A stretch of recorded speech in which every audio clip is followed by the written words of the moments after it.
the war is something that I don't know if people would agree with me, but I feel like the wound is still open. I don't feel like it's healed, and maybe it never heals, but it's a war that many of us, we experienced 9/11. We've seen the reports on TV. What do you want maybe the younger generation to know about this war and about the soldiers of this era? You, you know, any war, any time of conflict, you know, we live in the greatest country on you know, on this earth, and you know, a big part of it is because, you know, of our military, but we have our freedoms of speech and all the freedoms that we have, and you know, we truly do owe those freedoms to you know, our forefathers and you know, everybody who's fought for this country. And you know, sometimes I think we lose a little sight in that, and you know, we fail to think about it sometimes. But you know, it's proud for me to hopefully be a part of that. You know, and when my time of service is come and gone, and I'm too old to do it, or you know, I get to my retirement, you know, I'll have peace of mind knowing that I either did or attempted to do my part, so that my kids can continue to enjoy the way of life and the freedoms that I have, and you know, I have those because of my father's generation and my grandfathers and those that have been before me. So you know, it's I find it so interesting that when I've talked to veterans, we're talking about something I've read in a history book or something that I've seen on TV documentaries about this point in our history. But right now, we're talking about something that continues to develop. It's history. You going overseas is now history, but it's still developing. Can you wrap your mind around that? Does it boggle your mind like it does mine? Yeah, maybe a little bit. In history is something that if many people were like me, I couldn't stand it in school. I didn't want a piece of it. You know, that was I didn't want to go to history class, and you know, I just wanted to get a passing grade so I didn't have to take it again. And now that I'm getting older, and you know, it's as you see events unfold now, and you know, obviously, you know, the situation in Iraq and in Afghanistan, and you know, in other countries that we may or may not be involved in right now, it gives me a greater thirst to learn more history and look back, and history is probably our greatest teacher, and so, you know, it's kind of mind-boggling that this continues on, and you know, just like things that have occurred in the past, this one day will be history. You know, it's you know, a little bit of history already. I mean, we're 10 years ago. It is, in my opinion, history. There's still impacts today, and there's still actions that are occurring. But yeah, it kind of makes you more thirsty to learn more about what happened, you know, before. What's life like now after being in Iraq and Afghanistan? You've mentioned a little bit about kind of the dynamics when you return home and maybe the difficulty adjusting to life, but what's it like now? You kind of resume, I guess, a normalcy after a period of time. You know, I don't know it or see it in myself, and I don't know if my wife or my family would say that there's any change in me now than there was before. I mean, there's events that have occurred, and things that, you know, memories that I'll have now because of it. But I really think that you know, given enough time, you know, things generally revert back to I say normalcy.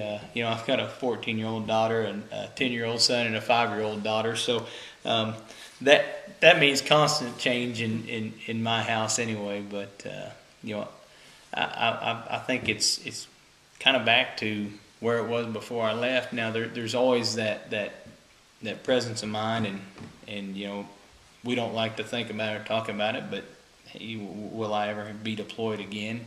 That kind of looms, and that's the thing that I guess kind of floats around, but we don't. It's not something my wife and I talk about it. We're aware of it. We've talked about it, but it's hope for the best, plan for the worst scenario, I guess. Now, what do you currently do? I'm a battalion operations sergeant, so it's really working with the training and the ongoing operations with the battalion that I'm assigned to. Like I said, we've got our summer camps and our drill weekends, our weapons qualifications, and equipment training, and so we work that piece during the week, ensuring we've got our orders for our soldiers. And there's actually 2 companies right now in my battalion that are deployed to Afghanistan, so we're gearing up towards them returning home here within the next several months. So, what would you say is maybe your most memorable moment from the time that from when you were 17 to today? Oh, my most probably the day I received notification that we were deploying to Iraq. It was. We didn't go early in the round of deployments. There had been several units from the state of Missouri, and obviously from the military that were already involved in Iraq. But it was one of those things that you knew it was coming. I mean, you were sure it was coming. I was in engineer battalion at the time. 2 other engineer battalions from the state of Missouri had already done tours, and it didn't look like it was lightening up, and naturally we were next in line.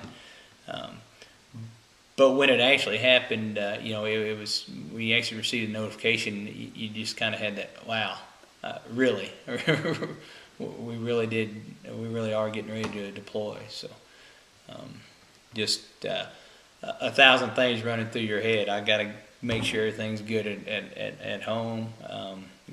My wife was pregnant at the time, so I want to make sure everything's here. But I've got all this training, and I'm responsible for these soldiers, so I've got to get all this done. And that period from when we received that notification that we were deploying till I was on a plane going over there was several months, but it just flew by because you were so busy with all your training and getting all your equipment and trying to get everything taken care of on the home front, so that there were no issues there. Flew by. Well, I think it's something we need to acknowledge, because so oftentimes we forget the families of a soldier. And it sounds like your wife really held it together for everyone, and probably deserves some kind of pat on the back. Absolutely. I think it's harder for her than it was me. I mean, really, she's worried about me, and she's taking care of the kids and getting them to school, and every time I deploy, I think something big happens. The last time I was deployed, she bought a house, sold a house, and moved while I was in Afghanistan. When I was in Iraq, she had a baby, had our little girl. So, I don't know. If I get notification I'm deploying again, then we'll have to see what big is getting ready to happen at home, because it usually indicates something. Is there anything else that you'd like to share? No. I just say I'm really proud, to serve.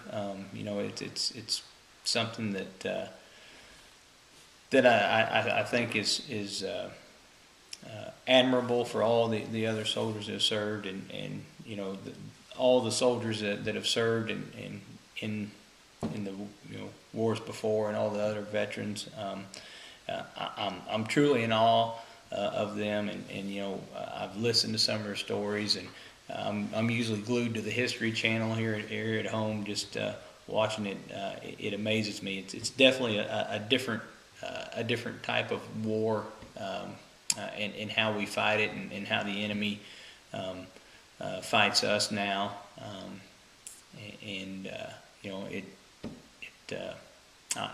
Other than thank you to all those that served before me, I'm in awe of them.